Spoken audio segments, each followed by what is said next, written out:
What's up, geeks, and welcome to the channel. Today we're tackling one of the more common and useful LeetCode problems, merging two sorted arrays. This is one of those tasks that might seem simple at first glance but opens up multiple layers of depth as we try to optimize it. We'll go through multiple solutions, each more efficient than the last. Before we dive into the code, let's set the stage. So, imagine we're given two sorted arrays, numbers 1 and numbers 2. Our goal is to merge numbers 2 into numbers 1, keeping everything sorted in non-decreasing order. The challenge is that numbers 1 has extra space at the end, enough to hold all the elements from numbers 2, so we're required to perform the merging in place. To visualize this problem, consider the two input arrays we see alongside their respective length. The first m elements in numbers 1 are filled with valid numbers, while the remaining n slots are zeros, acting as placeholders for elements from numbers 2. The goal is to merge both arrays such that numbers 1 becomes a single sorted array of length m plus n. Now, there are several ways to approach this problem, and when I first encountered it, the straightforward solution that came to mind was, why not just put everything together and sort it? So, first we copy all the elements from numbers 2 into the empty slots in numbers 1, then sort the entire array and return it. This works because once everything is together in numbers 1, we can easily sort the array and meet the problem's requirements.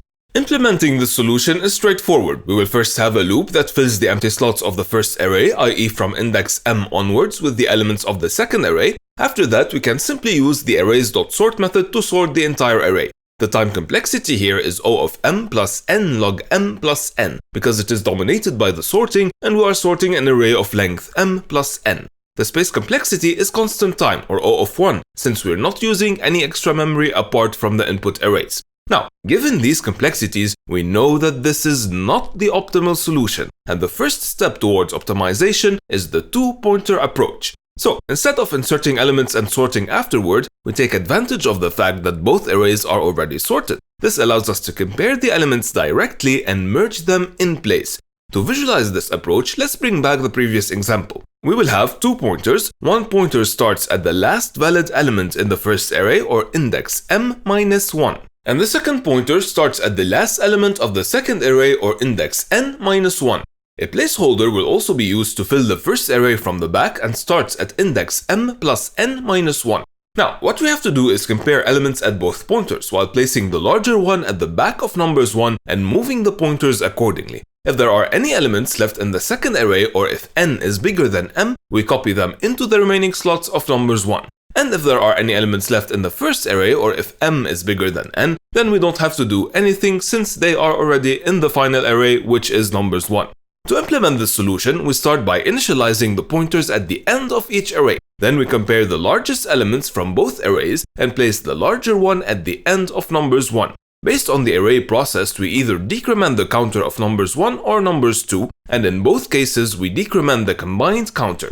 Finally, we just need to copy the remaining elements from numbers 2 since numbers 1 is already in place. This solution runs in O of m plus n in linear time since we are simply iterating through both arrays once. The space complexity is still constant since we're not using any additional memory other than the input arrays. This is a significant improvement compared to the sorting approach. This solution works well, but we can make it more compact by reducing unnecessary variables and logic. This is done by combining the main condition with the help of a ternary expression. So, the big if statement we previously had can be replaced by the ternary expression we see.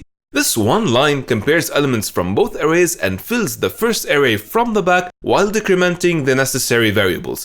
The complexity of this implementation will remain linear in time, just like the previous one.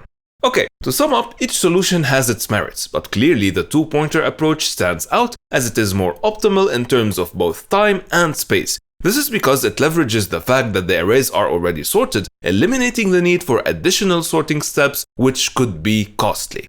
And that's it for this video. I hope it was helpful. Thank you guys for watching, take care, and I will see you in the next one.